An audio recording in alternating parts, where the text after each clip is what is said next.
Nicky Hayden shocked Valentino Rossi and stunned the world.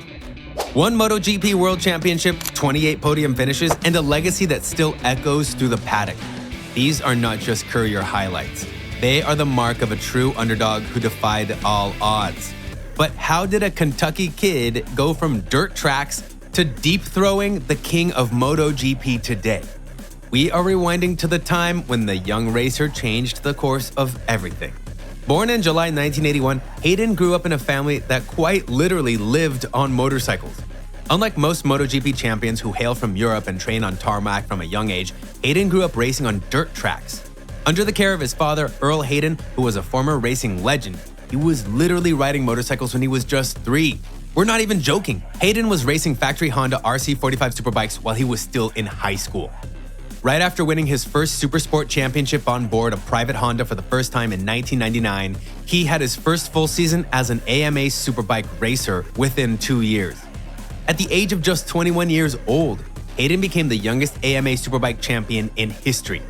His excellent performance got the attention of Honda, who offered him a spot in their MotoGP factory team alongside Spanish legend Alex Barros. But he knew that entering the premiere of motorcycle racing was a challenge unlike any he had faced before. Transitioning from Superbike to MotoGP was definitely hard, but Hayden thought of it as a steep learning curve. After joining in 2003, he found himself in a world that was dominated by just one name, Valentino Rossi. This Italian superstar had already established his name as the sport's biggest force. After winning back-to-back championships with Honda before moving to Yamaha, Rossi's presence owned the motorcycle racing scene. And that made things a lot more difficult for Hayden as a newcomer. For 3 seasons straight, Hayden struggled to make a name for himself. While he was definitely brilliant at what he did, consistency was an issue.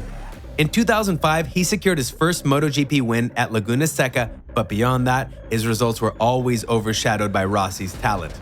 Around this time, other competitors like Marco Melandri and Sete Gibernau were also starting to rise. The people who knew Hayden closely did know that he was hardworking, but all they saw was an unspectacular talent. But what they didn't know was the fact that their perception was about to change in the 2006 season. The 2006 MotoGP season started pretty differently for Hayden. He came into the season with a newfound confidence, and the Honda's RC211V machine was proving to be competitive. It was obvious that Hayden was not the fastest on the grid, but he had his strategies simplified. He wanted to maximize every opportunity, finish on the podium consistently, and avoid costing mistakes, and his planning ultimately paid off. The 2006 MotoGP season became one of the most dramatic seasons in history.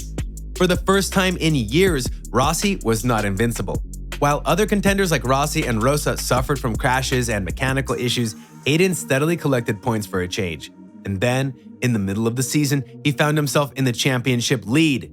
This was definitely an uncharted territory for him. Everyone wondered whether he'd be able to maintain his form against the relentless pressure of Rossi. The Italian racer had a rough start to the 2006 season, mainly because of the bike issues and an uncharacteristic crash in China. But as the season progressed, he was starting to make a comeback, ultimately reducing Hayden's lead with every race. As the penultimate round in Portugal arrived, the title fight was more tighter than ever. And what happened next was one of the best moments of Hayden's career. Heading into the Portuguese Grand Prix, Hayden held a 12-point lead over Rossi. This was definitely new, but disaster struck in the race when his own teammate, Dani Pedrosa, collided with him in a shocking incident that sent Hayden tumbling into the gravel. It was definitely a nightmare of a scenario, something that made everyone give up their hopes entirely. As expected, Rossi finished second in the race, taking the championship lead for the first time in the 2006 season.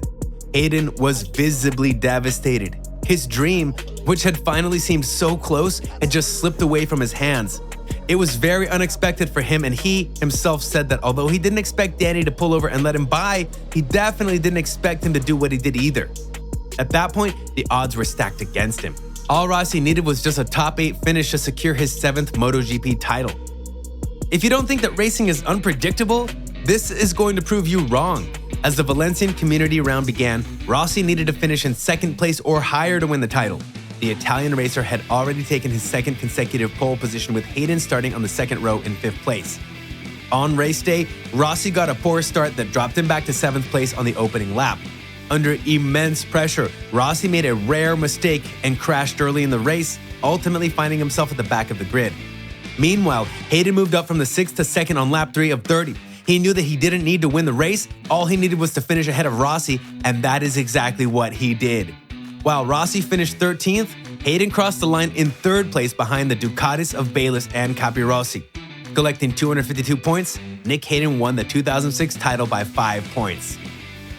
When Hayden realized he had won, it brought back years of struggle, sacrifice, and perseverance. It wasn't just a victory for Hayden, it was a victory for every racer who had ever been told that they were not good enough. People were also shocked when Rossi finished in 13th place, but they definitely did not expect Hayden to win the title. The 2006 MotoGP World Championship shook the entire racing industry. After his epic win in the 2006 season, Hayden continued to compete at the highest level. But unfortunately for him, he never quite reached the same heights again. Honda struggles with their machinery, and the rise of younger and newer talents like Casey Stoner and Jorge Lorenzo made the competition more fierce than ever. In 2009, Hayden decided to make a switch to Ducati. There, he partnered with Stoner and then later with Rossi as well, but the Italian manufacturer's bikes never suited Hayden's riding style. However, despite the lack of further championships, Hayden remained one of the most respected and beloved figures in the sport. After spending 5 years with Ducati, Hayden signed with the Aspar team for the 2014 season. There, he partnered with racers like Hiroshi Aoyama, but his season at the team was not a very good one because the racer sustained a wrist injury, which made him miss most of the races. After a pretty bad season with the Aspar team, Hayden moved to the Superbike World Championship in 2016.